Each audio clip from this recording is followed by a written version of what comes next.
Oke, pada pertemuan kali ini kita akan bahas tentang gender dan komunikasi. Tetapi memang di sini saya kira akan lebih baik jika fokusnya adalah gender dalam konteks media ya, karena kalau kita bicara soal gender dan komunikasi itu sebetulnya cakupannya amat luas ya, bahkan kalau di beberapa perguruan tinggi itu menjadi mata kuliah tersendiri ya, apa istilahnya itu komunikasi gender ya, kalau salah di IPB ada itu komunikasi gender, jadi cakupannya amat luas ya. Nah, agar cakupannya lebih fokus gitu ya, maka saya di sini membahasnya fokus pada media ya, dalam konteks gender dalam media, karena itu saya kira yang lebih relevan ya, karena kalau kita bahas isu-isu gender dalam komunikasi yang bukan tentang media itu biasanya lebih terkait dengan misalnya psikologi gitu ya, karena pembahasan tentang komunikasi dan gender itu misalnya membedakan bagaimana perbedaan gender yaitu antara laki-laki dan perempuan dalam konteks berkomunikasi. Nah, itu memang ada teorinya sendiri ya tentang misalnya ada yang mengatakan bahwa kalau perempuan itu cara berkomunikasinya lebih sifatnya istilahnya itu rapport ya, rapport. Kalau laki-laki itu report ya. Kalau rapport itu artinya lebih melibatkan emosi gitu ya, sedangkan kalau yang laki-laki itu report itu lebih banyak melibatkan deskripsi gitu ya. Itu salah satu teorinya dan ada banyak teori-teori lainnya sebenarnya. Tapi itu saya kira lebih pada sifatnya yang lebih psikologis dan antar individu, hubungan antar individu. Nah, kalau dalam konteks yang lebih luas ya, bukan antar individu ya, sebetulnya gender dan media ini yang lebih tepat untuk dibahas secara mendalam ya, secara lebih rinci. Oke, jadi seperti yang mungkin dapat lihat di layar ya. Jadi kalau kita bicara soal gender dan media ini, memang kita akan terutama melihat bagaimana laki-laki dan perempuan itu dikonstruksikan di berbagai platform media ya, baik itu media televisi maupun media iklan ataupun film. Namun sebelum kita membahas tentang apa saja atau bagaimana cara-caranya gender itu direpresentasikan di media, saya akan membahas tentang relasi kekuasaan ya, kekuasaan yang terkait dengan gender ini. Oh ya, seperti pada pertemuan sebelumnya ya, yang dengan saya itu, jika nanti tengah-tengah itu ada hal yang perlu diklarifikasi atau dikonfirmasi ulang, atau mungkin kalian ada yang merasa perlu ditanyakan, langsung saja ya, tidak perlu menunggu kita berpindah pada slide berikutnya ya. Jadi langsung saja nggak apa-apa, saya mau nanya itu atau apa itu. Ya. Jangan sungkan-sungkan untuk bertanya di tengah jalan ya. Nah, dalam analis media tentang gender ini memang laki-laki dan perempuan juga menjadi objeknya sebetulnya. Jadi bukan hanya perempuan saja, tetapi baik secara kualitatif dan kuantitatif itu berbagai analis media tentang gender itu menunjukkan bahwa ini ada hal yang katakanlah lebih banyak perempuannya yang menjadi objeknya ya, baik secara jumlah maupun secara isi dari bagaimana perempuan ditampilkan di media ya. Jadi perempuan itu memang pihak yang lebih banyak menjadi objek ya, baik itu secara seksual maupun secara komersial. Nah, karena ada pembedaan perlakuan antara laki-laki dan perempuan, maka tentunya di sini ada relasi kekuasaan yang terlibat dalam bagaimana konstruksi itu terbentuk. Nah, relasi kekuasaan ini saya kira kalau kita bicara soal relasi kekuasaan itu ya tidak semata-mata tentang kalau kita bicara kekuasaan itu lebih banyak bicara bukan hanya tentang hubungan antara misalnya legislatif, eksekutif ya, atau misalnya kaitan-kaitan ada dalam pemerintahan dan seterusnya. Ini bukan hanya dalam konteks politik ya, tetapi dalam konteks yang di luar politik ya. Jadi pengertian kekuasaan itu tidak semata-mata bukan dalam pengertian politik ya, tetapi juga dalam kehidupan sehari-hari ya. Dalam kehidupan sehari-hari ini harusnya bisa dilakukan ya, analisis terhadap gender ini. Jadi kekuasaan itu bukan hanya ada dalam konteks antar hubungan antar pemerintah, antar masyarakat dan negara, tapi juga dalam konteks kehidupan sehari ya. Dia ada dalam institusi sosial dan prakteknya. Ya, dia mengakar pada simbol-simbol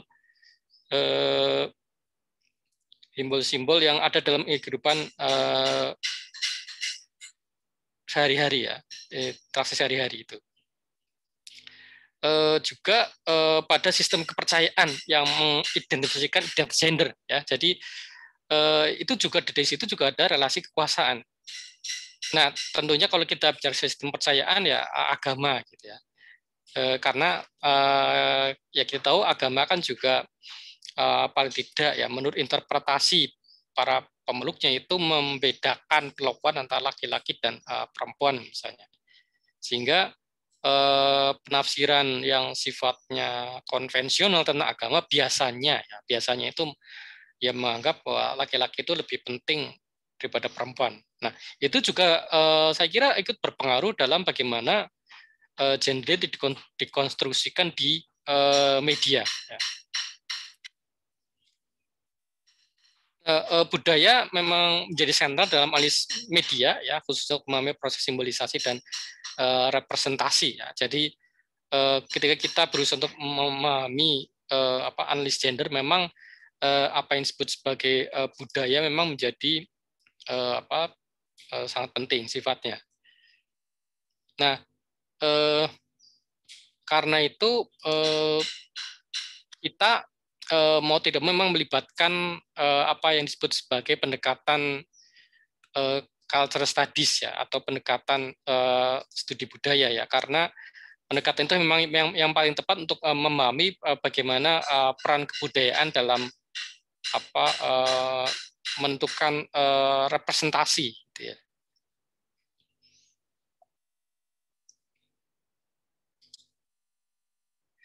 Nah, dalam kajian gender dalam media itu kita melihat adanya proses simbolisasi dan representasi ya. Jadi ada simbolisasi artinya karena interaksi-interaksi dalam kehidupan sehari kan sebetulnya banyak melibatkan simbol-simbol gitu ya. Bahkan bahasa pun sebetulnya merupakan simbol ya.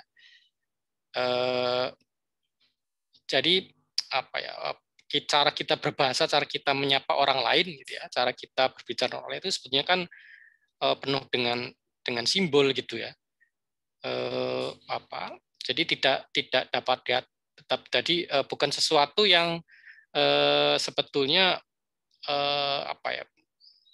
bukan sesuatu yang bersifat otomatis ya. Misalnya contohnya begini, misalnya kalau kita ada misalnya ada kata-kata ini ya,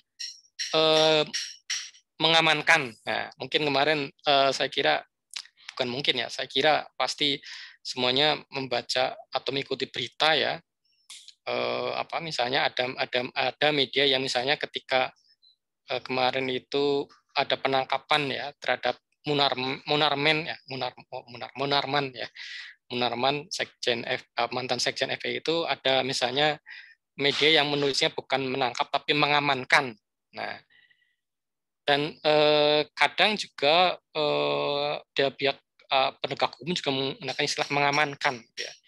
Mengapa menggunakan istilah mengamankan? Mengapa bukan menangkap misalnya? Kemudian ada menggunakan istilah misalnya misalnya menggunakan ini apa? Misalnya menjerat ya. Kenapa istilahnya menjerat? Kenapa bukan istilah lain? Padahal misalnya istilahnya sama gitu. Apa realitasnya itu sama. Atau misalnya ini memerahkan, ya, memerahkan kota ya. Kehadiran PDIP memerahkan kota. Mengapa istilahnya memerahkan? Ya? Jadi sebetulnya bahasa itu penuh dengan jadi bahasa ini sebenarnya juga penuh dengan simbol-simbol yang apa kadang-kadang pengertiannya itu lebih dari satu gitu ya. Nah, karena itu maka proses simbolisasi dan representasi itu meliputi proses pemaknaan terlembagakan dalam proses produksi dan konsumsi media dalam kehidupan sehari-hari yang melibatkan penggunaan simbol-simbol dalam interaksi sosial.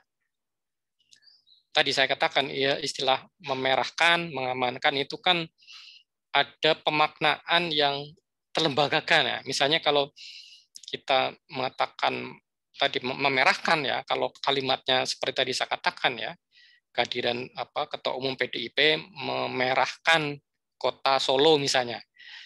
Itu memerahkan bukan arti harafiah ya, bukan berarti kemudian seluruh penjuru kota Solo jadi merah, tapi artinya berduyun-duyun para kader PDIP itu datang ke kota Solo gitu.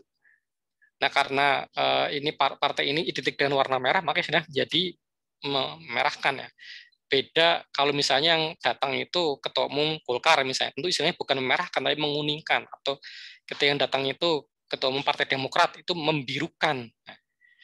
Nah, mengapa kemudian orang sepakat dengan kata-kata ini bahwa ini biru misalnya identik dengan dengan Demokrat ya, merah identik dengan PDIP atau kuning dengan Golkar, karena ini sudah terlembagakan. Jadi pemaknaan terhadap kata-kata merah, kuning dan itu sudah terlembagakan. Nah, media juga seperti itu gitu ya. Kalau kita bicara gender media juga seperti itu. Jadi misalnya ketika pers itu memberitakan kasus perkosaan misalnya, hampir dapat dipastikan karena nama korban perempuan itu tidak boleh disebut, maka istilahnya mawar. Nah, walaupun kata-katanya menggunakan kata-kata mawar itu nama bunga, tetapi semua orang sepakat bahwa ketika disebutkan mawar berarti korbannya perempuan itu. Nah ini yang disebut sebagai proses pelembagaan yang terlembagakan. Jadi seorang secara otomatis maknai kata-kata mawar dalam konteks kalimat seperti itu adalah mengacu pada perempuan, bukan pada laki-laki. Gitu. Nah ini karena itu maka dapat saya katakan memang relasi-relasi dalam media itu sebenarnya sama dengan relasi dalam kehidupan sehari-hari kita dalam interaksi sosial itu. Nah representasi bersifat politis ya sehingga dapat dikatakan ada bias ya dan bersifat seksis gitu ya. Nah representasi sendiri sebetulnya pengertiannya seperti apa? Ya. Jadi mungkin tadi saya bicarakan tentang representasi, jangan-jangan banyak yang mikir representasi bagaimana sebetulnya artinya. Apakah representasi kalau diartikan secara harafiah itu ya representasi berarti keterwakilan. Nah, sebenarnya tidak sederhana itu pengertian representasi ya. Meskipun memang secara harafiah pengertiannya keterwakilan, tapi sebetulnya representasi itu sebenarnya begini.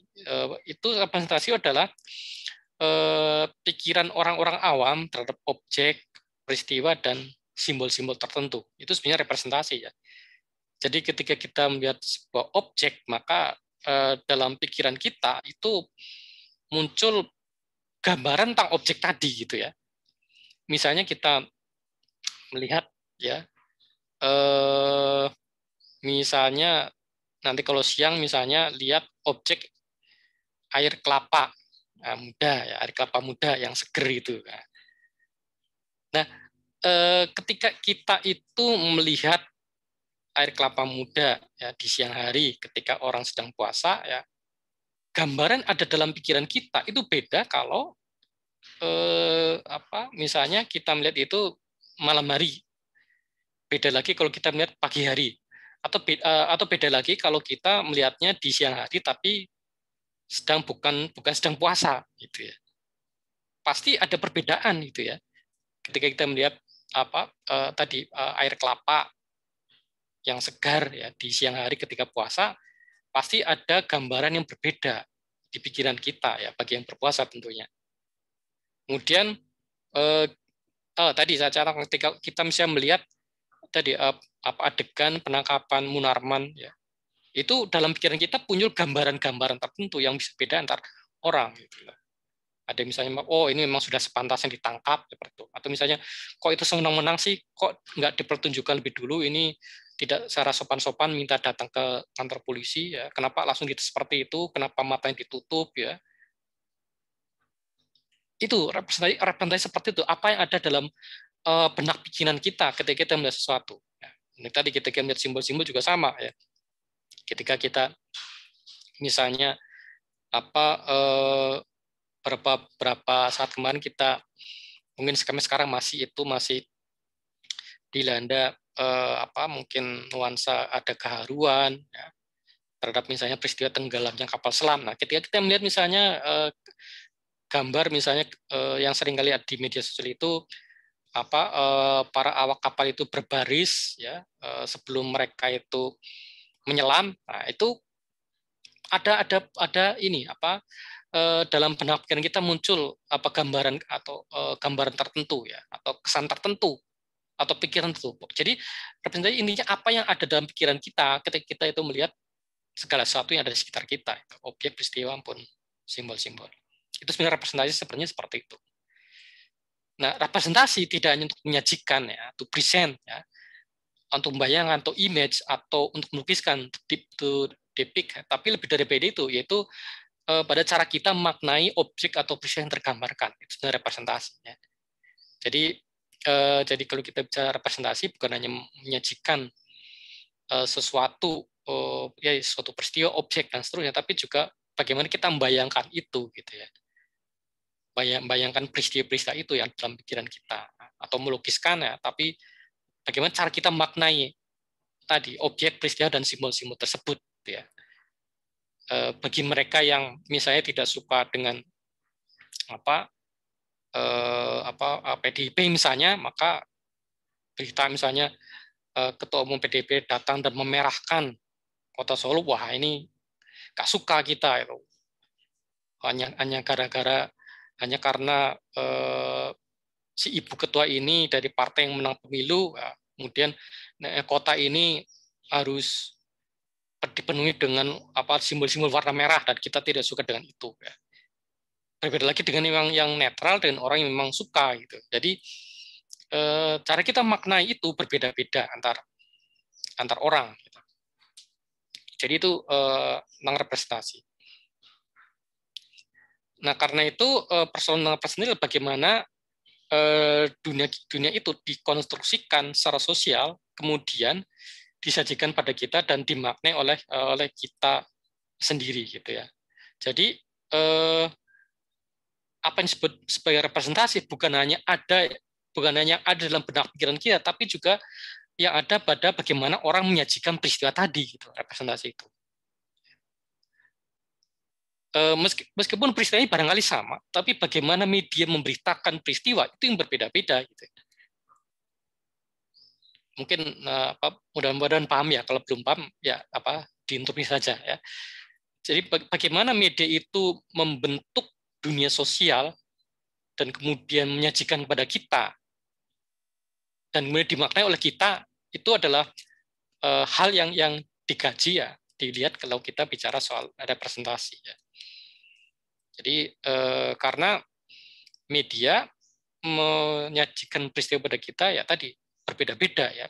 Misalnya yang paling sering dianalisa itu ini dulu barangkali kalau misalnya belum pernah melihat sendiri atau mendengar sendiri, mungkin pernah mendengar cerita dulu tahun 2001 sampai 2002 itu ada yang namanya perang sipil di Maluku ya, konflik antar umat Islam dan umat Kristen ya, yang terjadi selama 1,5 tahun kurang lebih ya. Nah, cara media memberitakan konflik di Maluku tadi ya, konflik bersenjata antar umat Islam dan umat Kristen di Maluku itu berbeda antar medianya gitu ya. cara Kompas memberitakan, beda dengan cara Republika memberitakan, beda lagi dengan cara misalnya Suara Merdeka memberitakan, beda lagi dengan caranya misalnya Suara Pembaruan memberitakan. Nah itu konstruksi ya. Kemudian dan kita maknainya juga belum tentu sama gitu ya. Meskipun korannya sama, tapi cara kita membaca berita juga berbeda-beda.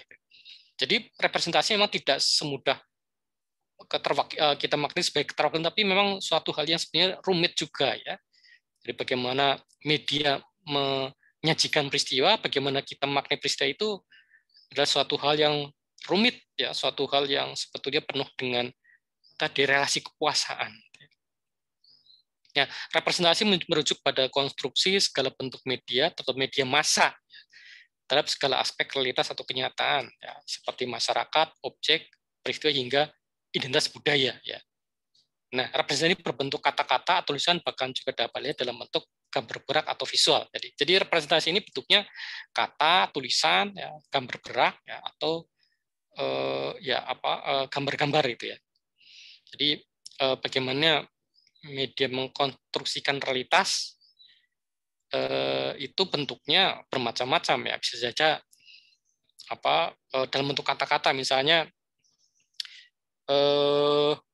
satu ungkapan yang menarik adalah misalnya ketika kemarin ya diberitakan tentang tenggelamnya kapal selam ya KRI Nanggala itu, kemudian ada yang buat istilah yang kemudian terkenal di media, saya lupa ini awalnya dari mana yang beritakan ya, entah dari media sosial atau media massa ya. Misalnya sekarang kalau lebih kata-kata yang saya lupa juga.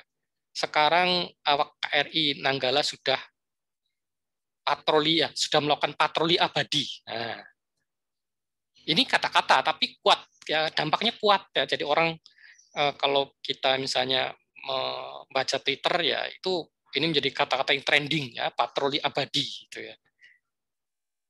Sekarang atau sekarang mereka melanjutkan patrolinya tapi secara abadi gitu ya. Pengabdiannya secara fisik selesai, tapi pengabdiannya secara spiritual, secara semangat, secara mental terus berlanjut ya. Meskipun jasad mereka terkubur di bawah laut ya, tapi semangat mereka tetap keluar ya, semangat mereka tetap di atas permukaan, semangat mereka tetap menjaga laut. Nah, ini kata-kata tapi kuat ya, ini pengaruhnya kuat ya, kemudian dikutip, di retweet oleh banyak orang ya. Nah, itu contoh kata-kata. Nah, kalau kata-kata saja sangat berpengaruh, apalagi belum bentuk gambar gitu ya. Sehingga kadang-kadang orang kadang-kadang orang tidak peduli kata-katanya seperti apa, yang penting gambarnya, kadang-kadang seperti itu ya. Nah, bahkan kadang-kadang kemudian orang menganggap ya apa yang ada di media kenyataan itu sendiri gitu ya. Sehingga ini sebabnya maka kemudian muncul apa yang sering kita salahkan sebagai kabar bohong atau hoax itu ya. Karena orang kadang-kadang lebih percaya pada gambar daripada apa yang terjadi sebetulnya gitu ya. Yang mungkin pernah didengar mungkin beberapa tahun yang lalu ketika sedang rame konflik antara pemerintah Myanmar dengan suku Rohingya ya, ada gambar misalnya orang dalam posisi sekelompok orang dalam posisi sedang sujud itu kosong gitu ya. Kemudian narasi mengatakan, oh ini pengungsi Rohingya dibakar hidup-hidup ketika sedang sholat misalnya. Orang banyak percaya, padahal kemudian ternyata teliti ternyata itu bukan orang Rohingya tapi orang Afrika ya, Afrika tahun 90 berapa yang sedang ada letusan gunung berapi, jadi mereka tidak sedang sholat, mereka tidak sempat lari, sehingga ya memang posisinya ketika meninggal mereka dalam posisi sedang sujud ya. Tapi orang percaya ini Rohingya itu. Nah, ini contoh bagaimana kuatnya representasi dalam bentuk gambar. Makanya nanti memang akan saya cek bagaimana ketika media itu menyajikan gambar-gambar, maka kemudian orang begitu percaya pada gambar itu, sehingga kemudian gambar-gambar itu kemudian membentuk tadi identitas atau membentuk bagaimana pemaknaan kita terhadap gender itu tadi. Nah, dalam konteks ini maka salah seorang ahli ilmu komunikasi ya Stuart Hall itu ilmu sosial bukunya, bukan ilmu komunikasi ya, ilmu sosial. Beliau punya istilah encoding dan decoding. Jadi decoding itu adalah konstruksi pemaparan dalam media yang terjadi dalam dua peristiwa, ya, yaitu ada proses produksi media, ya. Itu proses encoding ya. Jadi encoding itu bagaimana media itu diproduksi. Dan ada proses konsumsi media oleh audiens, yaitu decoding. Gitu ya. Jadi ada encoding dan decoding. Jadi encoding itu proses produksinya, dan decoding itu bagaimana kita mengkonsumsinya. Ya. Jadi kalau encoding itu berarti bagaimana media tadi menyampaikan gambar, menyajikan kata-kata, menyajikan ilustrasi, atau menampilkan narasi, atau menampilkan tulisan. Sedang decoding adalah bagaimana kita maknai itu, bagaimana kita maknai apa yang ditampilkan oleh media. Jadi sederhananya seperti itu. Ya. Nah, proses encoding dan decoding tidak selalu simetris ya, di mana konstruksi makna dalam encoding tidak sama dengan decoding. Ya. Jadi ketika media menyajikan peristiwa dalam bentuk tadi gambar, kata-kata, ya, dan kata-kata, atau mungkin kalau televisi dan film itu suara, ya. Jadi gambar, kata-kata, suara itu pasti punya makna tersendiri ya. Ketika tadi misalnya ketika misalnya Kompas memberitakan peristiwa konflik di Maluku itu secara netral ya. Itu tentunya maknanya berbeda daripada ketika misalnya Republika memberitakannya ya, karena kalau yang banyak dianalisis itu ketika Republika memberitakan konflik di Maluku itu hampir selalu kesannya itu yang selalu bersikap bermusuhan itu dari pihak kelompok Kristen gitu ya. Kelompok Islam itu menjadi korbannya gitu. Berbeda dengan suara pembaruan. Kalau suara pembaruan itu justru kebalikannya. Suara pembaruan itu lebih banyak beritakan justru yang lebih agresif, yang bermusuhan itu kelompok Islam gitu ya. Kelompok Kristen menjadi korbannya. Kalau Kompas itu berusaha untuk netral. Nah, itu pasti ada makna-makna tertentu ketika masing-masing itu memberitakan. Tetapi bagaimana kita membaca berita itu tidak sama dengan apa yang dimaksudkan oleh media. Jadi media mengkonstruksi maknanya seperti apa, ditangkap oleh pemirsa itu bagaimana, itu berbeda lagi. Jadi makna yang dibentuk dalam proses produksi media berbeda dengan makna yang dibentuk oleh konsumen media itu sendiri, oleh orang mengkonsumsi media. Nah, proses encoding dan decoding dipengaruhi oleh wacana praktik ideologi dalam konteks sosial tertentu. Jadi saya katakan, jadi kalau Republik ini diproduksi oleh lembaga yang berorientasi keislaman, maka ya tentunya wajar ya ketika adalah menjadi dapat dimengerti kalau dalam pemberitanya selalu mengatakan bahwa umat Islam yang menjadi korban dalam peristiwa konflik di Maluku itu. Berbeda dengan suara pembaruan yang banyak yang memang pendirinya itu dari kelompok Kristiani, itu mengatakan yang jadi korban adalah kelompok Kristen, dan apa yang menjadi pelaku kebanyakan dari kelompok Islam yang agresif dan selalu bermusuhan. Nah, jadi pasti ideologi yang melatar belakang itu. Ya. Juga kalau misalnya bagaimana media meliput misalnya peristiwa teror di Indonesia misalnya, itu berbeda-beda juga antara media di luar negeri dan media di dalam negeri ya. Jadi semua dimulai wacana praktik ideologi. Makanya dalam proses memahami bagaimana gender dikonstruksikan di media itu kita harus melihat ini sebagai proses yang politis ya, karena dipengaruhi oleh ideologi tertentu ya. Ideologi tertentu yang menempatkan sehingga kemudian mengapa perempuan itu yang selalu banyak ditampilkan di media ya. Nah, nanti bagaimana tampilan perempuan di media seperti apa, ini nanti akan banyak saya bahas. Nah, ini jadi ini sekedar menjelaskan tadi yang saya sampaikan. Jadi ada encoding yang produksi makna dan ada decoding. Jadi produksi maknanya dua kali ganda ya. Jadi ketika ada encoding itu produksi makna tahap pertama, kemudian ada decoding itu produksi makna tahap yang kedua. Nah, wacana di media massa diproduksi oleh institusi media dan audiens ya. Jadi bukan pers individu ataupun kelompok, tapi pers sosial melekat pada struktur kekuasaan tertentu. Eh, jadi ketika misalnya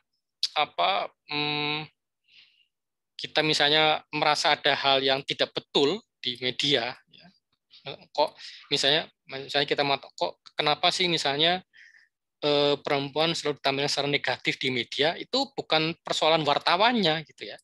Jadi kita tidak bisa menyalahkan wartawannya ketika ada presentasi yang kita itu kurang tepat ya, tentang gender di media. Itu kesalahan atau kalau kita sebagai kesalahan, itu kesalahan ada pada lembaga media itu, bukan pada wartawannya secara individu ya.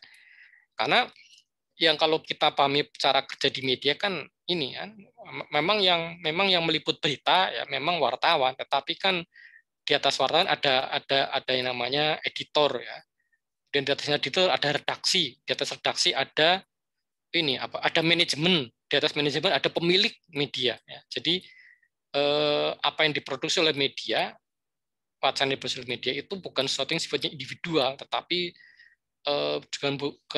tapi proses sosial, bukan individual, proses sosial, dan juga bukan semata-mata kepentingan kelompok saja, tapi terkait dengan proses sosial ya. Mengapa misalnya kalau yang suka nonton suka nonton Metro TV ya, mengapa kok setiap kali ada peristiwa politik itu selalu ditampilkan orang-orang dari Partai Nasdem ya untuk berkomentar misalnya, meskipun misalnya itu tidak yang Nasdem. Misalnya kemarin itu yang diberitakan itu sampai sekarang juga ini keterlibatan wakil ketua DPR ya Aziz Samsudin dalam kemarin itu korupsi ya, nah, kalau saya nggak salah. Mengapa kok si wakil ketua DPR ini kok tahu bahwa ada penyidik KPK yang ditangkap ya karena ini melakukan tindak pidana juga itu. Kok tahu ya, membocorkan penangkapan gitu ya. Kok bisa-bisanya kalau ketua DPR tahu ya, misalnya KPK sedang melakukan penyelidikan terhadap orang tertentu ya. Kan biasanya itu kan sifatnya rahasia. Kok dia bisa tahu? Nah, ketika kasus ini muncul, maka Metro TV itu selalu menghadirkan orang dari Partai Nasdem untuk berkomentar, padahal si Aziz Samsudin ini bukan orang Partai Nasdem, tapi orang dari Partai Golkar ya kalau nggak salah. Nah, dan kalaupun diperlukan orang dari partai politik lain untuk berkomentar, mengapa yang diminta itu komentarnya Partai Nasdem, orang dari Partai Nasdem, bukan dari PKB, bukan dari PAN, ya, bukan dari misalnya Demokrat ya, tapi kenapa orang dari Partai Nasdem? Ya. Ternyata kita melihat itu bukan semata-mata kepentingan kelompok media di mana metode bernaung, tapi ada proses sosial tertentu, yaitu bahwasannya si pemilik media yaitu Surya Paloh itu punya ambisi politik gitu ya, sehingga kemudian apapun dan dia juga menjadi ketua umum Partai Nasdem gitu ya. Nah ini artinya ini ditampilkannya orang dari Partai Nasdem untuk berkomentar tentang tadi penangkapan orang dari Partai Golkar itu bukan semata-mata kepentingan kelompok, tapi proses sosial. Karena kalau misalnya ketua umum Partai Nasdem itu bukanlah pemimpin kelompok media tersebut, ya tentunya ini kemungkinan kecil tidak akan terjadi hal seperti itu. Jadi ini contoh bagaimana wacana yang diproduksi oleh media itu adalah hasil dari proses sosial.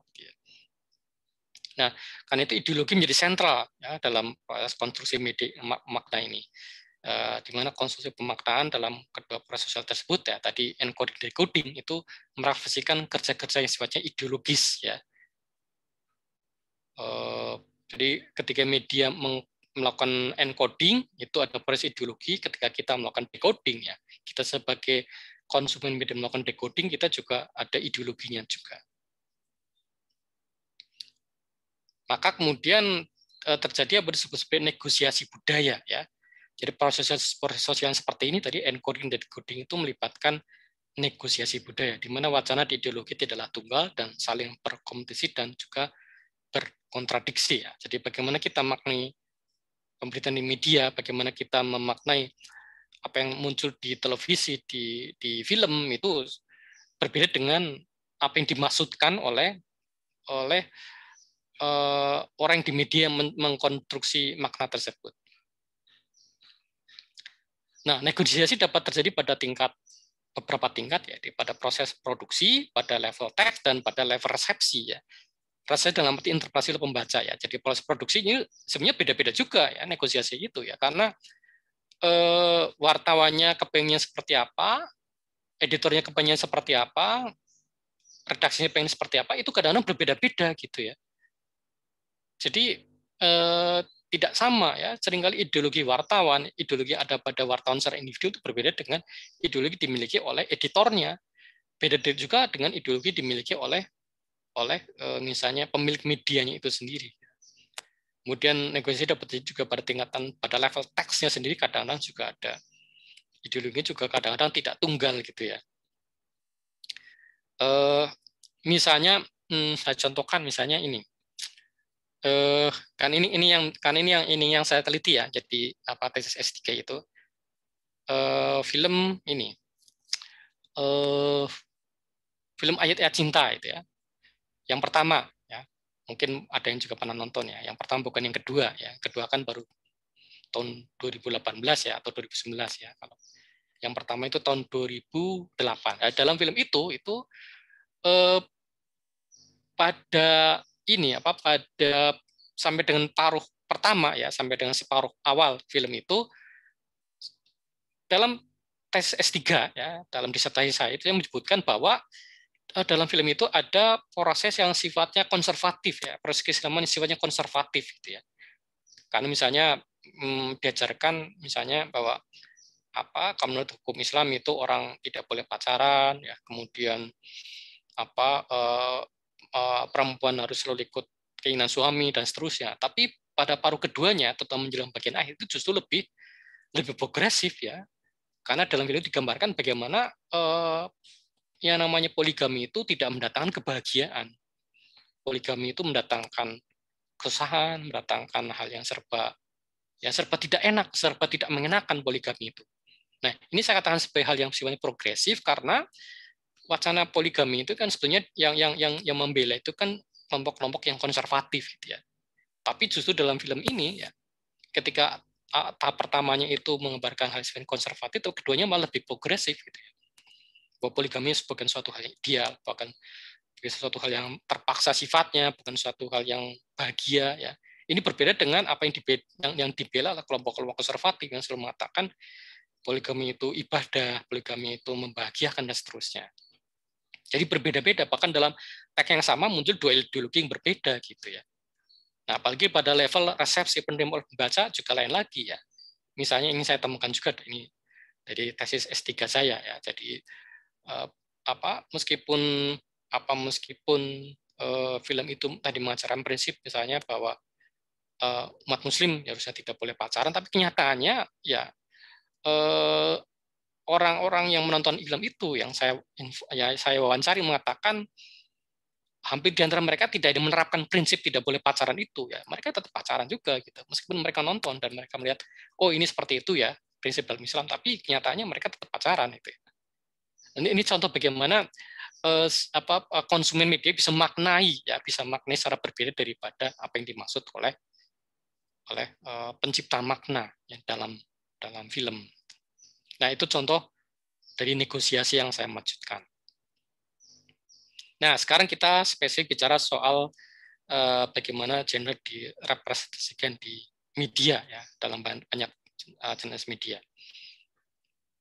Nah, jadi representasi ya tadi sekali lagi bukan sekedar bagaimana suatu gender atau kelompok sosial ditampilkan dalam media massa, tapi merupakan hasil proses sosial yang kompleks ya, yang berkaitan dari kerja ideologi yang dapat saling berkompetisi dan juga berkontradiksi antara satu dengan lainnya. Antar pembuat teks juga ada kontradiksi, dalam teks juga ada kontradiksi, kemudian antara penonton atau penikmat media dengan pencipta media itu juga ada kontradiksi ideologinya. Nah, representasi tidak mengenal salah, juga tidak mengenal otentik tidak otentik, ya, akurat tidak akurat, tapi bagaimana perempuan direpresentasikan sebagai objek seks ya. Jadi ini untuk memahami bagaimana ideologi seksisme bekerja ya. Jadi mungkin kalau belum ingat ya, seksisme itu berarti kan mengutamakan satu jenis kelamin daripada jenis kelamin lainnya, itu seksisme ya. Dan biasanya itu perempuan ya yang tidak diutamakan, laki-laki yang diutamakan ya. Jadi kalau kita bicara seksisme berarti kita bicara tentang bagaimana perempuan itu hampir selalu ditampilkan dalam posisi lebih inferior daripada laki-laki, dan lebih spesifik lagi bagaimana direpresentasikan sebagai objek seksual dalam media itu. Nah, ini permasalahan bukan persoalan salah tidak salah, tapi tadi kita secara moral, secara etika individual barangkali bisa mengatakan itu salah, tetapi kalau kita bicara soal representasi media itu ya kita melihat bagaimana beroperasinya ideologi tadi. Jadi bukan masalah akurat tidak akurat, tapi bagaimana caranya merepresentasikan perempuan itu. Nah, ini salah satu contohnya ya yang ada ya dari dulu sampai sekarang ya. Jadi ada kisah tentang Cinderella dan Putri Salju. Ya. Ini cerita dari narasi dari Eropa yang orang-orang Indonesia juga mengenal gitu ya. Bahkan di Indonesia sampai sekarang juga kan kisah-kisah ini ya, Putri Salju dan Cinderella itu masih direproduksi ya. Kita bisa melihat dari berbagai komik atau narasi di media dan seterusnya. Nah, bagaimana bekerjanya bagaimana representasi perempuan dalam kedua film ini ya, dalam kedua cerita ini ya. Dalam kisah tentang Putri Salju itu kan digambarkan bagaimana perempuan itu kalau saya ceritanya kan ini ya, ibu tiri ya, ada ibu tiri yang tidak suka dengan anak tirinya karena menurut cermin ya, ibu tiri ini ceritanya seorang tukang sihir ya. Mirror gitu ya, cermin katakanlah siapa yang paling cantik di dunia ini ya. Sampai sebelum anak tirinya lahir, sebelum anak tirinya ada, cermin itu selalu mengatakan pada dia bahwa dia yang paling cantik. Tapi setelah anak tirinya ada ya, setelah besar anak tirinya mengatakan bukan kamu yang cantik tapi anak tiri kamu yang cantik, sehingga kemudian karena merasa cemburu ya, kemudian dia merintahkan bawaannya untuk membawa anak tirinya itu masih kecil itu untuk ke sebuah hutan dan dibunuh ya. Tapi anak tirinya itu ternyata si orang yang disuruh untuk membunuh itu ternyata kasihan pada anak putri kecil ini, sehingga kemudian tidak dibunuh tapi ditinggalkan di rumah seorang nenek miskin di sana yang kemudian merawatnya dia. Nah, setelah dia besar kemudian si ratunya yang jahat ini nanya lagi siapa yang paling, ternyata tetap putri itu yang sudah dia dikira itu sudah dibunuh. Dia carut ternyata masih hidup, kemudian dia kasih buah apel ya, buah apel itu isinya racun, nah, kemudian makan racun, kemudian dia mati suri. Nah, dia memberikan kutukan bahwa si putri hanya akan bangun kalau ada pangeran yang menciumnya. Nah, setelah dicium oleh pangeran itu, si Putri Salju ini bangun. Artinya perempuan untuk bangun itu butuh sentuhan laki-laki gitu ya. Ini kelihatannya cerita anak-anak sederhana, tapi menunjukkan ideologi semacam itu bahwa perempuan kalau mau bangun, perempuan kalau mau bangkit itu perlu sentuhan laki-laki. Mengapa tidak sebaliknya, bahwa mengapa tidak dibalik bahwa yang pingsan, yang mati suri itu laki-laki, yang membantu itu perempuan. Nah, mengapa ya? Saya kira ideologi gendernya bermain di situ ya, karena cerita ini cerita dari abad 17 ya, atau mungkin sebelumnya, saya kurang tahu karena sudah lama sekali cerita ini. Sehingga tentunya memang pemahaman di Eropa tentang gender ya masih sangat timpang. Sama dengan cerita yang di sebelah kiri itu ya, Cinderella ya, seorang perempuan miskin ya yang naik derajatnya setelah dia bertemu dengan seorang pangeran. Intinya sama, baik perempuan itu bisa bangkit baik secara fisik maupun secara sosial itu karena sentuhan laki-laki. Dalam kasus Cinderella, dia mengenakan sepatu kaca, kemudian bertemu dengan seorang pangeran di sebuah pesta dansa, ya, pangeran tertarik, ya, jatuh cinta kepada dia. Setelah dia menikah, kemudian ya derajatnya naik, yang tadinya dia itu perempuan dari kalangan menengah ke bawah, kalangan miskin, ya, jadi orang dari kelas bangsawan. Sama pesannya. Jadi media secara tidak sadar itu seringkali membuat relasi tertentu yang menempatkan biasanya seperti menempatkan perempuan pada posisi yang lemah, ya, seperti digambarkan pada dua cerita ini. Kemudian berikutnya, mohon maaf kalau di sini ada laki-laki yang sedang puasa, ini barangkali mengganggu berpuasanya, tapi mungkin bisa ini justru membuat ini jadi zikir, ya, jadi banyak mengucap kata subhanallah gitu, lihat ini, ya, jadi malah saya ini, ya, malah saya punya pahala jadi membuat kalian berdoa. Jadi ini sebetulnya menggambarkan ini tadi eksploitasi tubuh perempuan, ya. Jadi dan selain bukannya eksploitasi sebetulnya, tapi juga ini standarisasi kecantikan.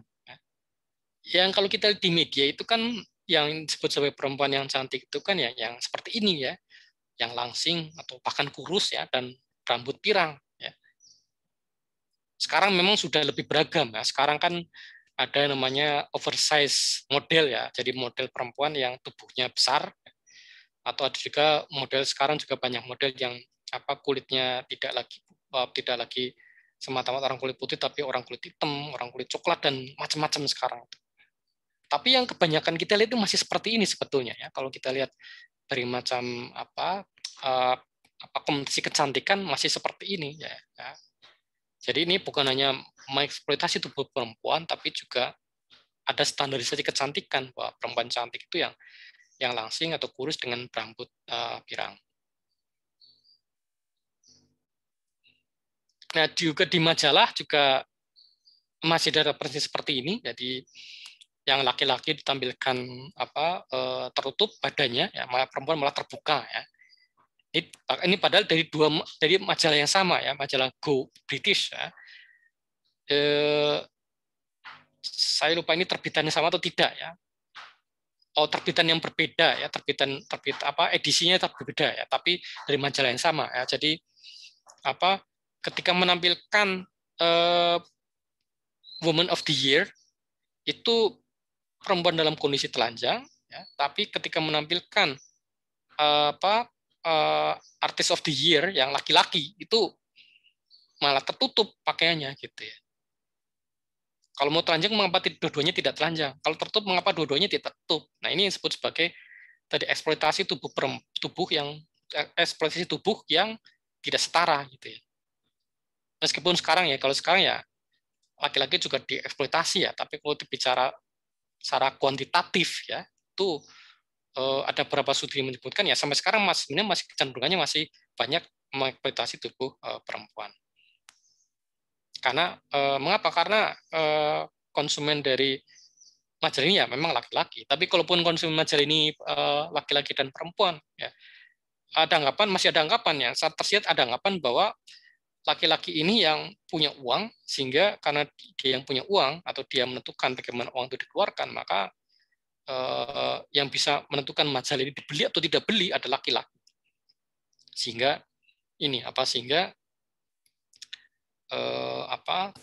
tampilan media dibuat agar lebih menarik perhatian laki-laki. Termasuk ini kalau kita lihat pameran mobil, ya, pameran mobil di showroom itu atau di supermall, itu yang jadi jualan, yang menjual itu kan kebanyakan perempuannya, kan, yang berdiri di samping mobil, yang mengajak orang yang lihat mobil untuk membeli mobil, ya, atau paling tidak mengajak yang melihat mobil itu untuk pergi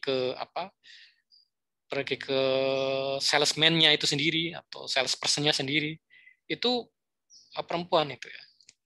Jadi istilahnya kan SPG, ya, salesperson girl, ya. Kenapa bukan yang laki-laki, gitu, ya.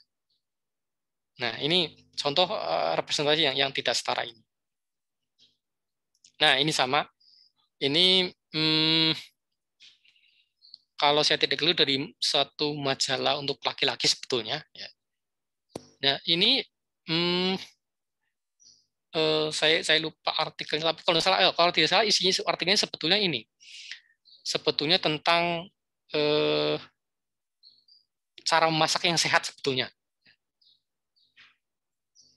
Tapi kalau orang membacanya sekilas-sekilas seperti ini, dan ini isinya juga tidak kelihatan, itu orang mengira ini bukan tentang masakan yang sehat kan? Sebetulnya ini artikelnya tentang bagaimana membuat masakan yang sehat. Jadi kesehatan itu, artikel ini mengatakan bahwa kesehatan itu bukan dibangun oleh konsumsi obat-obatan, ya, konsumsi obat, tapi kesehatan itu dibangun dari makanan. Ya. Makanya ini sebetulnya salah satu porsi dalam artikel ini adalah tentang bagaimana memasak yang sehat itu. Ya. Tapi yang diberikan gambar perempuan di situ, ya. Sehingga kemudian judulnya pembangkit gairah dari dapur Anda. Dan itu perempuan, bukan bahan makanan. Padahal seharusnya kan bahan makanan ditampilkan itu. Jadi ini lagi-lagi seksualitas perempuan dieksploitasi demi kesehatan laki-laki. Nah, kemudian dari majalah Hai, ya, majalah remaja. Ya. Jadi ini artikel yang sebetulnya menampilkan seorang remaja perempuan yang menjadi juara pertama Olimpiade Fisika Nasional. Tetapi isi dari artikel ini justru lebih mengeksplor bagaimana cara dia berdandan gitu ya. Jadi seharusnya kan karena modelnya ini adalah seorang juara Olimpiade Fisika, ya seharusnya kan pertanyaan lebih misalnya mengapa tertarik dengan fisika, ya mengapa tidak tertarik dengan yang lain, mengapa tidak tertarik dengan misalnya kimia, mengapa fokusnya ke fisika, misalnya bagaimana dia belajar fisika, bagaimana mungkin juga artikel ini harusnya bertanya juga tentang bagaimana pemandu atas teori fisika dan bagaimana penerapan fisika dalam kehidupan sehari. Tapi tidak, artikel ini malah bicara tentang bagaimana dia berdandan. Gitu ya. Jadi seakan-akan kesannya perempuan muda ini hanya suka berdandan. Gitu ya. Jadi kalau kita membaca artikel ini ya kesannya, oh ternyata perempuan muda ini memang sukanya dandan ya. Padahal ya barangkali dia dandan seperti ini hanya untuk media saja, hanya majalah saja kan. Sehari-hari dia nggak seperti ini penampilannya. Gitu ya. Tapi ketika representasi seperti ini, maka kelihatannya muncul kesan atau peman yang tadi saya katakan. Nah, objektifikasi seksual perempuan juga nampak bukan dalam iklan-iklan komersial, tapi juga iklan layanan masyarakat. Ya. Contohnya ini di Bandung. Nah, pilih mana, bayar denda, karena nyampah, atau traktir aku. Jadi tadi seakan-akan ya tadi bahwa yang secara aktif memelihara lingkungan, ya, memperhatikan masalah sampah itu ya seakan-akan hanya laki-laki gitu ya, perempuan seakan nggak peduli dengan itu, sehingga kemudian iklannya seperti ini, traktir aku, traktir perempuan. Mengapa tidak dibalik? Mengapa bukan laki-laki yang tampilkan di sini? Ya, harusnya ditraktir, harusnya yang laki-laki ya. Mungkin tadi anggapannya ya tadi karena anggapannya tidak dua ya, asumsi ideologisnya cuma dua. Yang pertama tadi bahwa laki-laki yang memperhatikan urusan publik ya termasuk urusan sampah, yang kedua laki-laki yang punya uang ya, sehingga adalah suatu hal yang wajar kalau laki-laki itu mentraktir perempuan, ada hal yang tidak wajar kalau perempuan mentraktir laki-laki, sehingga teman di sini bukan mahasiswa tapi mahasiswi. Nah, dalam film Hollywood juga ternyata masih sama ya, antara sampai dengan 2012 itu ya. Saya belum tahu hasil riset sekarang, tapi sampai dengan 2012 itu ya belum terlalu lama ya, baru sekitar hampir 10 tahun yang lalu ya. Jadi bagaimana perempuan ditampilkan dalam 500 film terbaik ya. Top 500 film, artinya film yang paling laris ya, 500 film paling laris antara 2007 sampai 2012. Jadi di 500 film itu dari karakter yang ngomong ya, diperiksa untuk ngomong di layar itu perempuan itu hanya 30,8%. Ya. Artinya hampir 70% yang ngomong di film itu laki-laki. Kemudian yang mengenakan pakaian yang terbuka ya, itu 28,8% itu perempuan. Jadi dari 100% perempuan yang tampil di film, hampir 30% itu pakaiannya terbuka secara seksual. Laki-laki tidak. Dari 100% laki-laki yang tampil di film itu hanya 7% yang pakaiannya terbuka, ya, secara seksual. Mungkin kalau laki-laki ya, laki-laki telanjang dada atau hanya mengenakan celana pendek misalnya, atau hanya mengenakan celana dalam itu terbuka, ya. Itu hanya 7% laki-laki pakaiannya terbuka dalam film. Kemudian perempuan yang tampil dalam film itu dari 26,2% itu bukan hanya terbuka pakaiannya, tapi juga memang telanjang, gitu ya. Laki-laki hanya tidak sampai 10% yang telanjang. Nah, kemudian dari semua film itu hanya tidak sampai 11% yang setara, ya. Cast-nya artinya yang sebagian dari karakternya perempuan. Nah, lebih dari 11% itu kebanyakan itu laki-laki. Dan hanya saya lupa tapi antara 10 sampai 20 film saja yang yang semuanya menampilkan perempuan, hanya 10 sampai 20 film, ya, dari tahun 2007 sampai 2012. Nah, ternyata kemudian ya ternyata di negara maju sekalipun, ya kita anggap maju, ya, seperti Amerika, ya masih ada ketidaksetaraan gender dalam media. Nah, ini kalau di Indonesia ya masih ada stigma tentang janda, gitu ya. Di film-film seperti ini, ya, ini justru mengungkap stigma tentang janda, bahwa janda itu penggoda, janda itu pasti dalam tanda kutip haus kasih sayang laki-laki dan seterusnya, sehingga kemudian sampai sekarang, ya mengapa sampai sekarang stigma janda itu hal yang negatif kuat, itu ya karena film-film seperti ini, ya.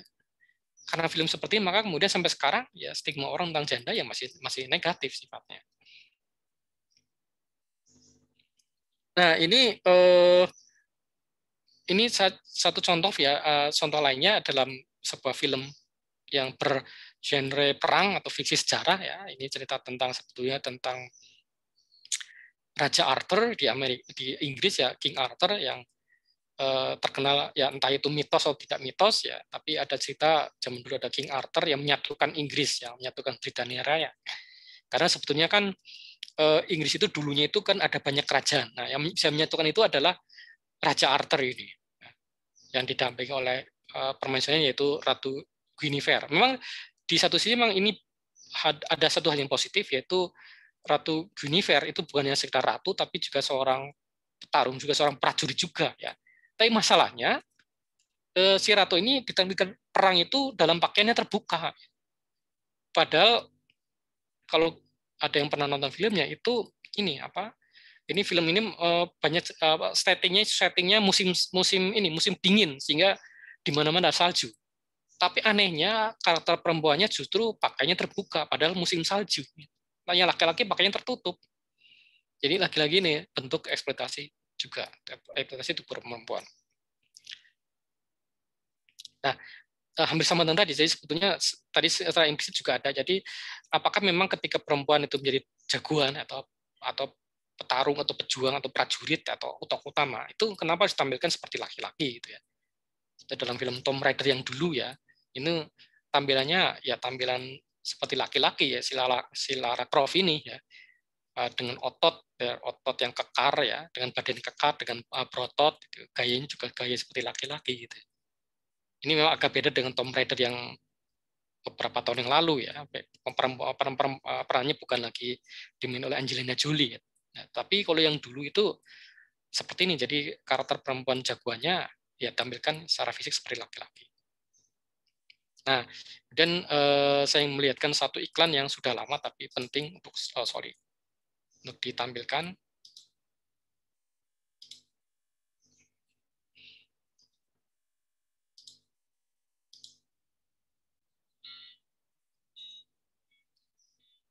Bentar, mungkin belum tampil, ya.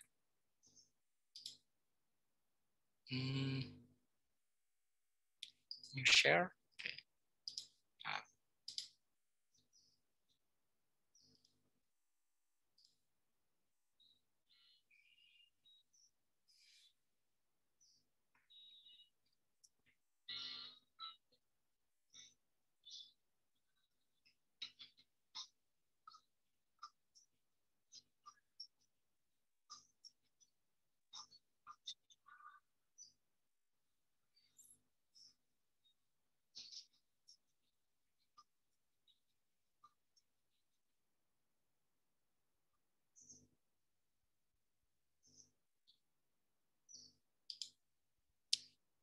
Nah, sebelum saya lanjutkan,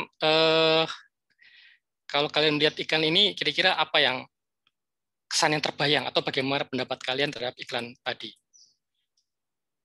Ini biar tidak satu arah saja ya. Silakan, ada yang mau menyampaikan pendapat?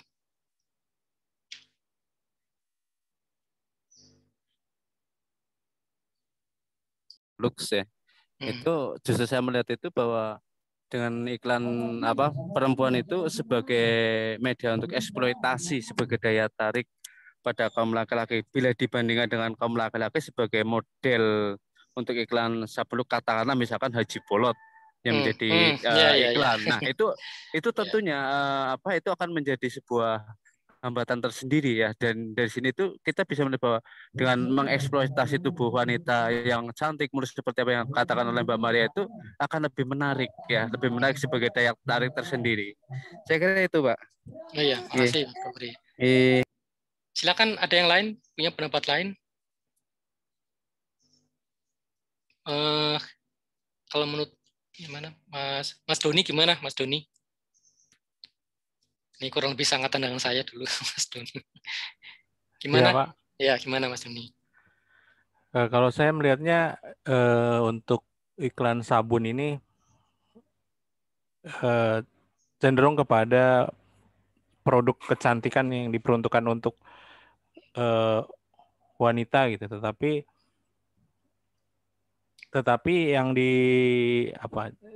dieksplor justru seolah-olah ini menarik laki-laki untuk juga membeli gitu dengan iklan yang seperti itu. Jadi laki-laki tertarik untuk melihat iklan itu sehingga ya mungkin membelikan untuk pasangannya gitu, seperti itu supaya pasangannya bisa secantik yang ada di iklan. Kalau menurut saya seperti itu. Oke.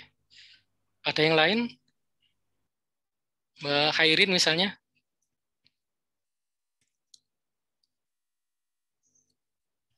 Saya coba nggih, Pak. Oh ya, Mbak Susilowati. Kalau dalam iklan Lux itu kan yang saya lihat itu mereka selalu menggunakan modelnya itu yang Indo gitu, yang dimana kulitnya itu putih gitu. Jadi di situ seolah itu kan sebenarnya tidak sesuai dengan realitas masyarakat Indonesia, dimana kita itu kan sebenarnya kulitnya itu kan kuning langsa, tetapi mereka menawarkan putih Kaukasia gitu sebagai representasi kecantikan, sehingga di situ menurut saya itu seperti memberikan mimpi kepada perempuan-perempuan Indonesia ketika mereka menggunakan sabun itu mereka bisa seputih dan secantik mereka gitu, walaupun itu mereka yang ditawarkan mimpi, tapi itu kan dikonsumsi kita itu terus menerus gitu loh, jadi seolah-olah jadi itu akhirnya itu kita itu mindset perempuan Indonesia itu membuat kita itu berpikir bahwa oh kalau cantik itu ya harus seperti itu putih, tinggi, langsing, mancung dan sebagainya seperti itu. Padahal sebenarnya itu kurang sesuai dengan yang ada di Indonesia. Seperti itu Pak menurut saya. Oke, terima kasih Pak Susilowati. Ada pendapat lain?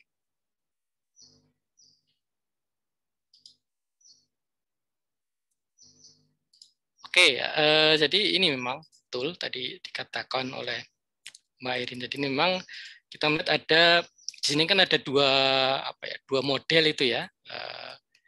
Yang muda itu Mariana Renata ya, yang senior bukan tua ya, karena masih muda juga ya. Yang lebih senior itu Tamara Blesinski ya. Jadi sebenarnya iklan ini ingin mengenalkan model baru ya. Model yang lama yang sebelumnya kan Tamara, kemudian berbeda ke model Lux yang baru yaitu Mariana Renata ya. Nah, seakan-akan seperti itu ya, seperti transisi model Lux ya, dari yang lama ke yang baru. Tapi memang tadi betul dikatakan oleh Mbak Susilowati tadi, memang ada satu relasi yang tidak setara ya. Kita lihat ya dalam iklan itu ketika model si Mariana ini sedang mandi menggunakan sabun itu, kemudian dia melihat di cermin, yang dilihat di cermin justru bukan wajahnya dia, tetapi wajahnya Tamara Blazinski gitu ya.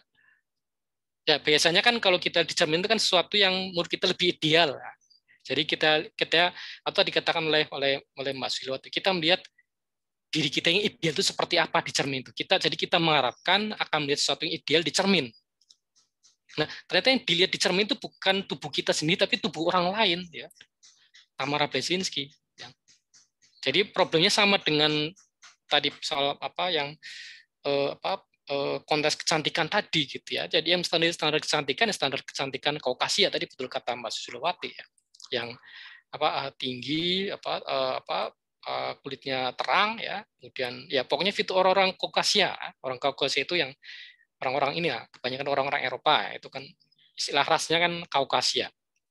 Jadi standar kecantikan ideal adalah standar kecantikan Eropa, yaitu ras Kaukasia, sehingga yang dilihat atau yang diidealkan oleh Mariana Renata adalah sosok yang bukan dia, yaitu sosoknya Tamara ini gitu ya. Padahal Mariana Renata kan sebenarnya juga tidak kalah cantiknya dengan Tamara ya, lebih muda, tapi memang dia bukan Kaukasia ya. Kan wajahnya kan wajah Asia, bukan Kaukasia.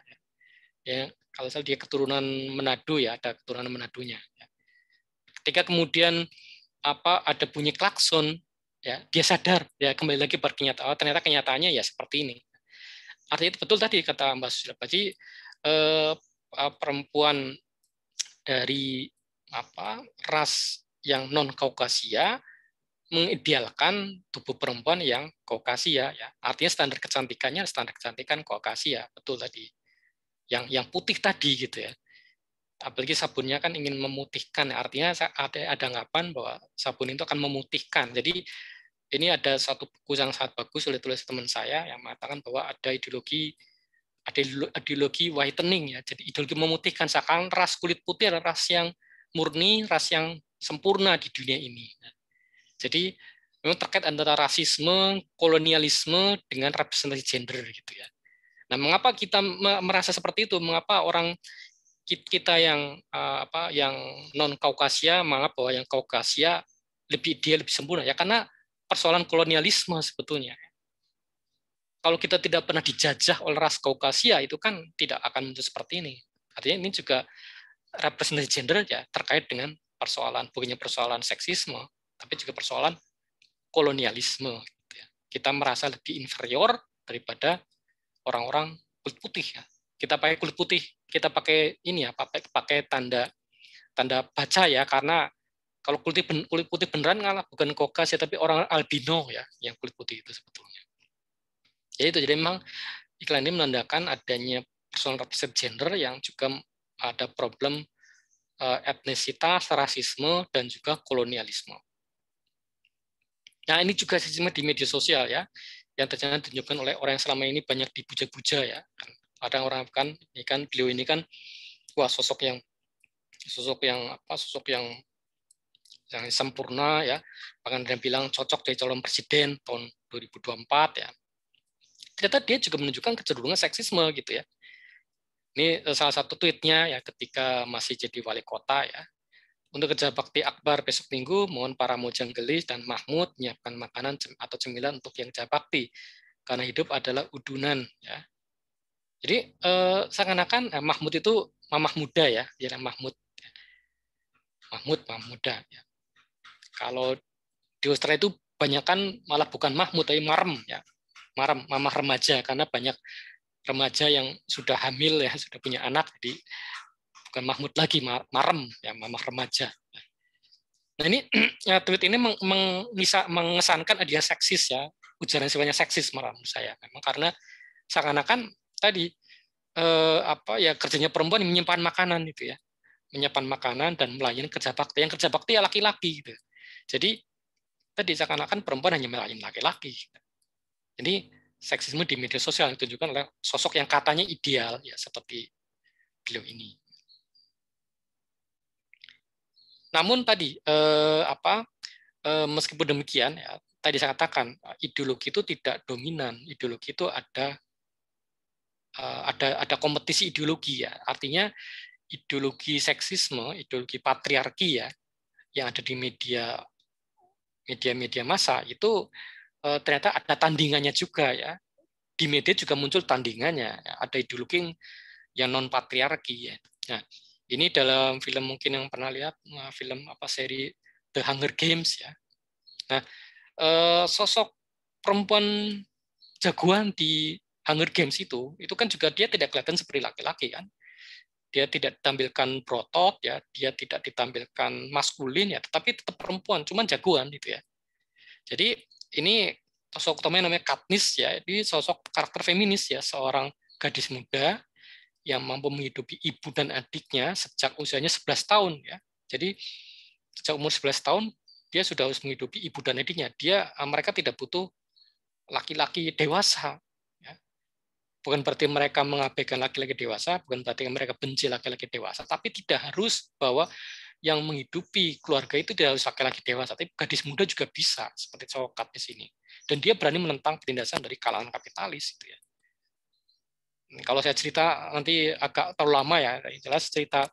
Jadi kalau kita lihat inti cerita Hunger Games itu kan menunjukkan adanya penindasan kelompok kapitalis. Nah, yang simbol perlawanan adalah kelompok kapitalis dalam film serial Hunger Games ini adalah sosok perempuan. Maka ini saya kira sangat kuat. Ini sosok Katniss itu jadi ikon feminisme dalam film ya, karena dia perempuan yang menentang kekuatan kapitalis kalau seperti itu.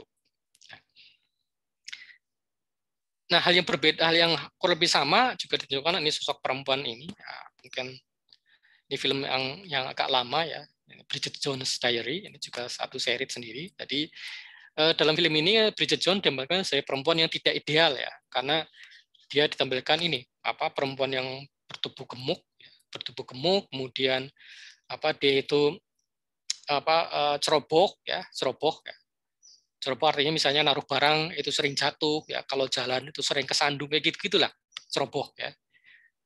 Tidak ideal ya, tidak ditampilkan sebagai perempuan yang cantik ya, badannya gemuk ya, ceroboh ya, tapi tetap percaya diri ya, dan sukses dalam karirnya. Jadi meskipun dia seperti itu ya, tapi dia sukses menjadi wartawan, karirnya sebagai jurnalis itu sukses gitu ya, sehingga kemudian bisa menarik perhatian laki-laki. Jadi untuk menarik perhatian laki-laki itu tidak harus ideal perempuan itu ya. Jadi perempuan itu tetap bisa tidak ideal tapi tetap sukses dalam karir. Nah, jadi ini juga contoh tadi ada ya, dalam tanda kutip ideologi tandingan dari patriarki itu. Nah, ini juga contoh lainnya, nanti juga saya minta komentarnya. Iklan juga.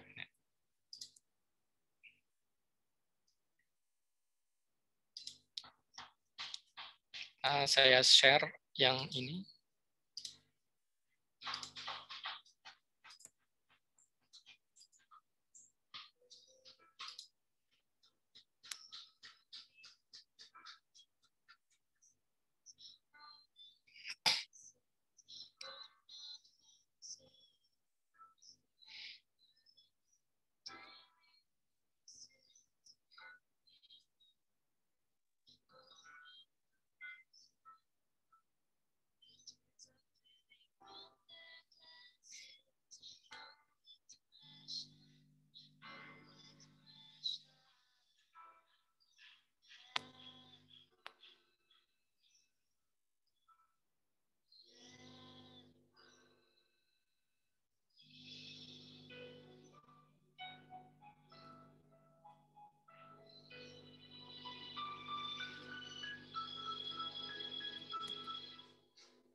Ya, silakan ada yang mau berkomentar tentang iklan ini, iklan Pantene.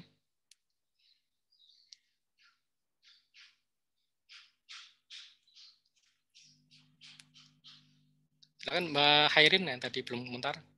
Gimana komentarnya terhadap film iklan tadi? Kalau menurut saya itu dari iklan tersebut tuh kayak apa yang dikerjakan oleh perempuan itu tuh dianggap terlalu berlebihan gitu loh Pak, dari kayak pusi selfish kayak gitu-gitunya.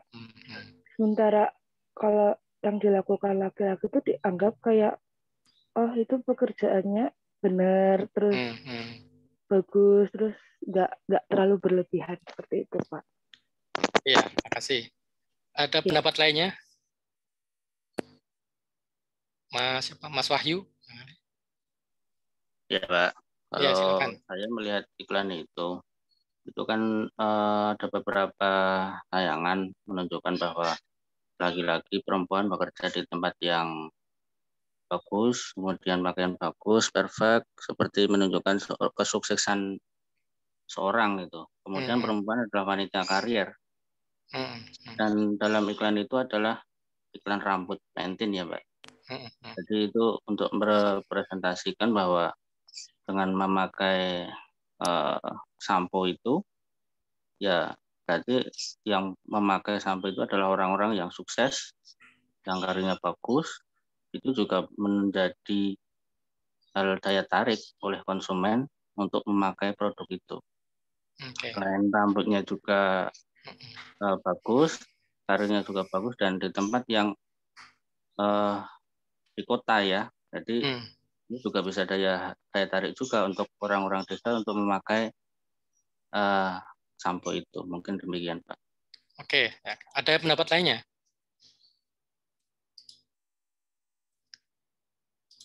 Oke, jadi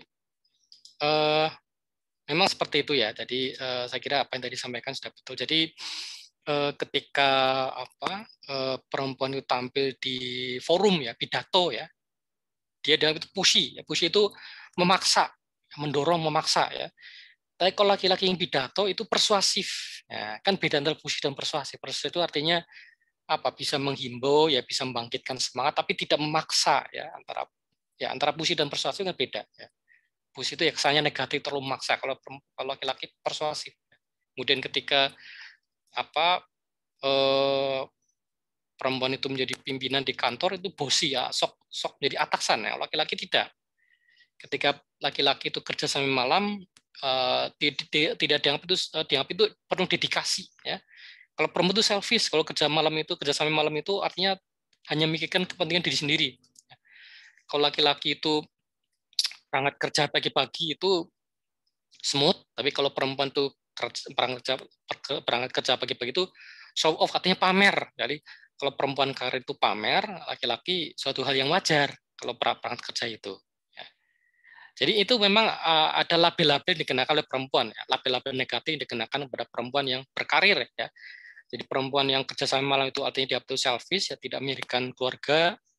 Perempuan yang di kantor itu jadi pemimpin, itu menjadi bosi, ya sok jadi atasan, ya sok itu kan bukan hal yang baik ya, negatif.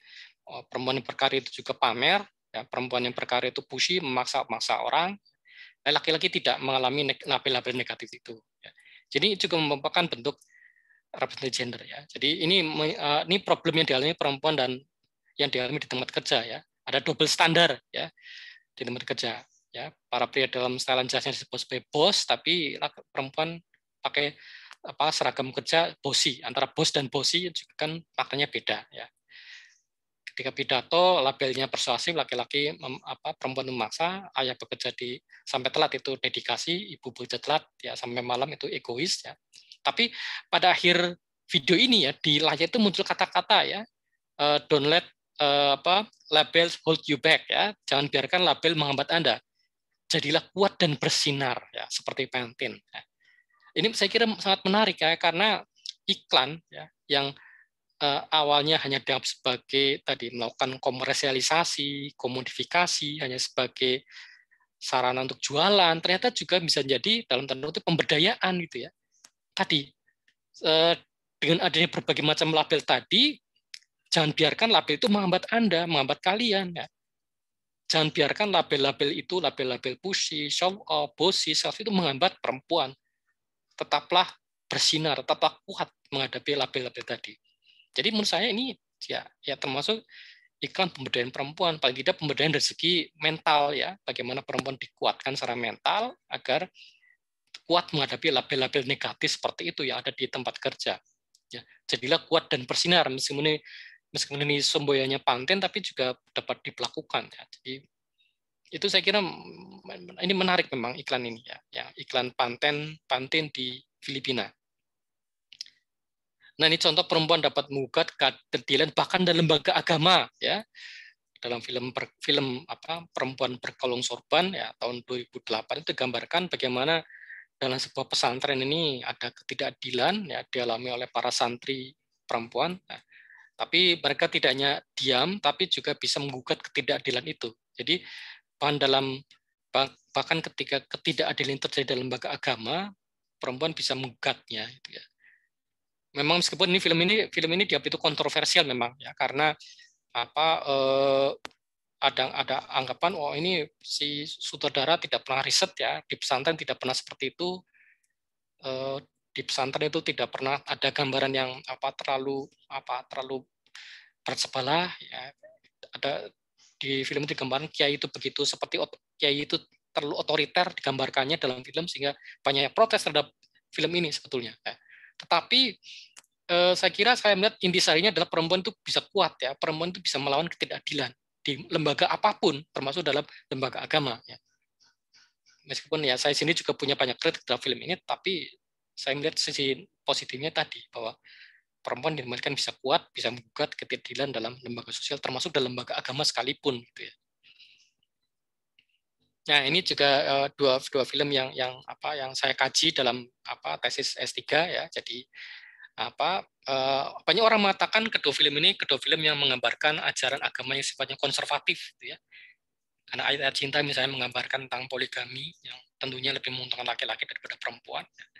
Kemudian ketika cinta bertasbih juga menggambarkan konservatisme juga, ya. Karena yang ditamakan tadi hubungan antara laki-laki dan perempuan sebaiknya tidak melalui masa pacaran tapi langsung menikah misalnya.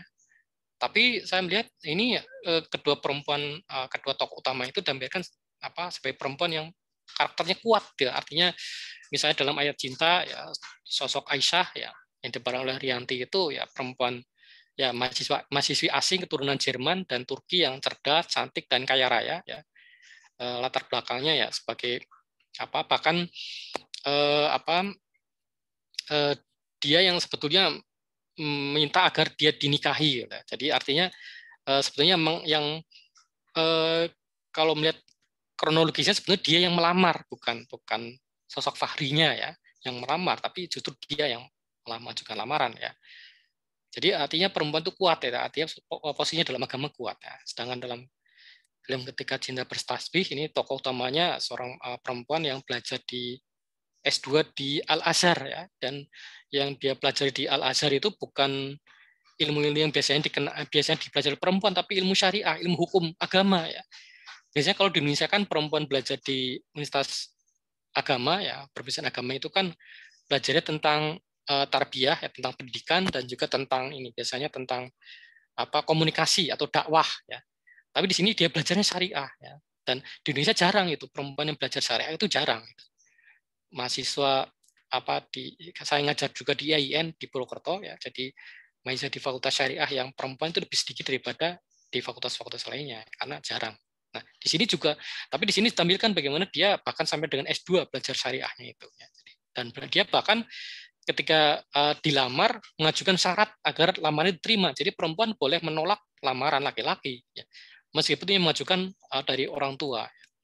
Jadi ini juga saya melihat ada sosok yang ya sosok perempuan yang kuat juga dalam film-film religi.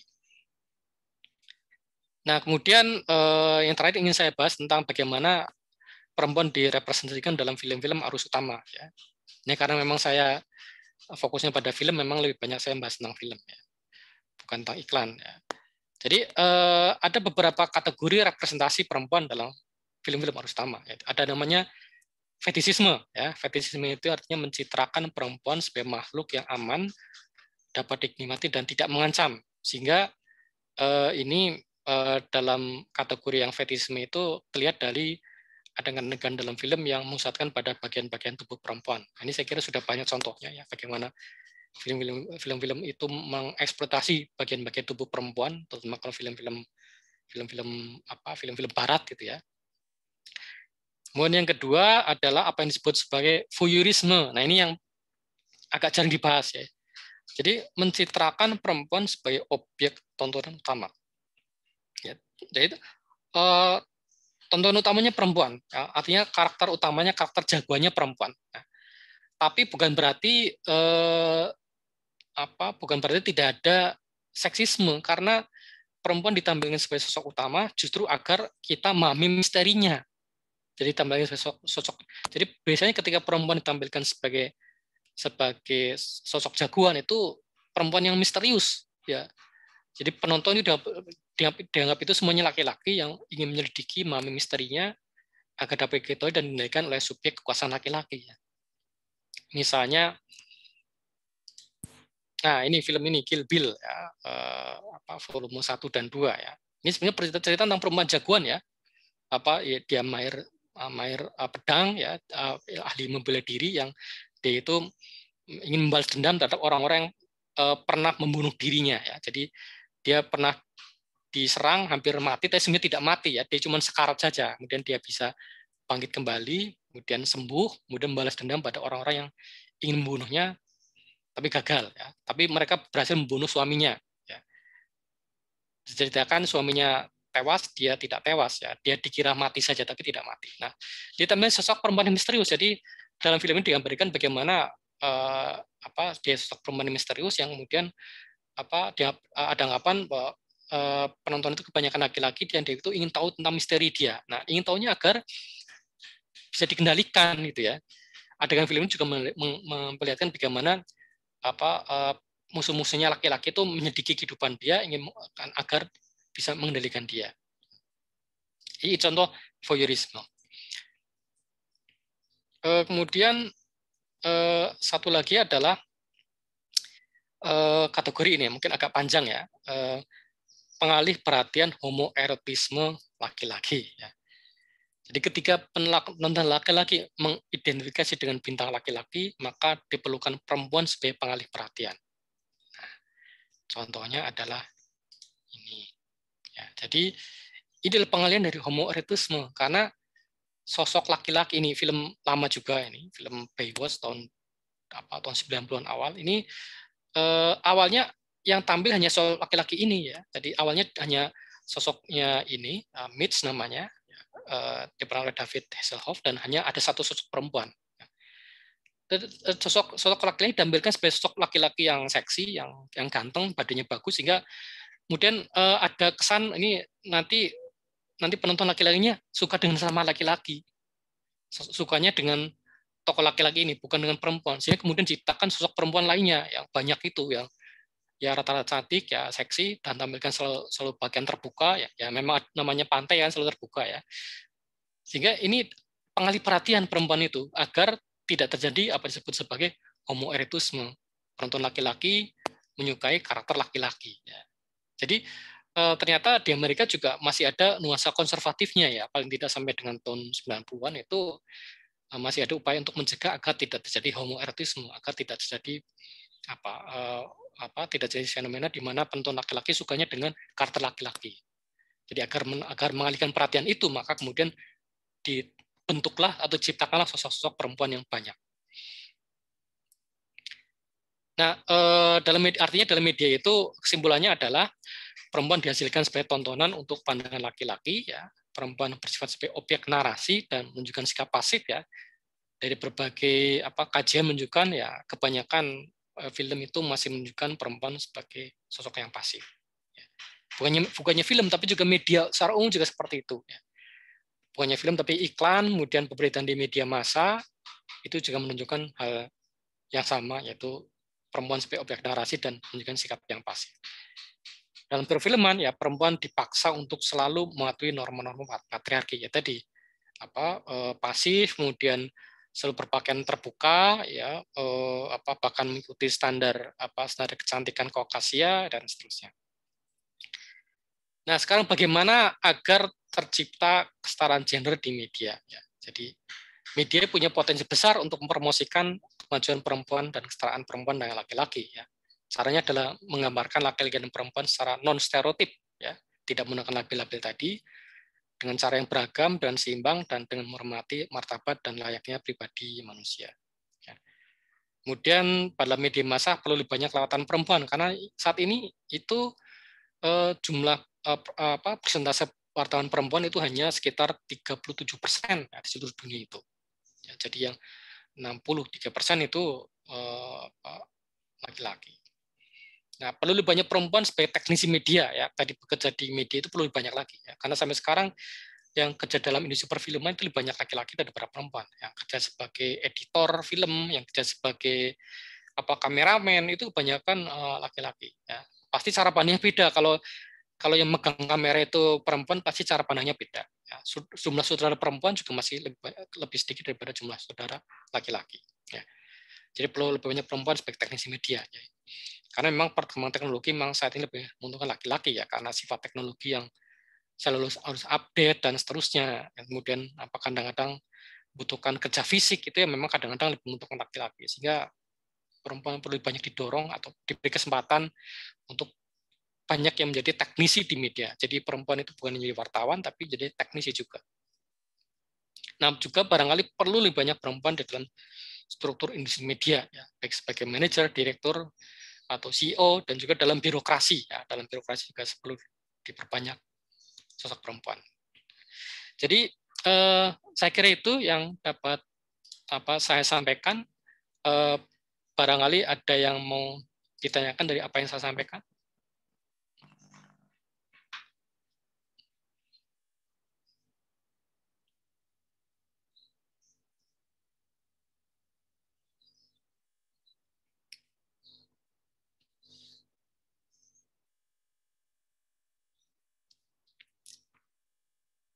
Ada yang perlu disampaikan atau ditanyakan dari apa yang tadi saya sampaikan?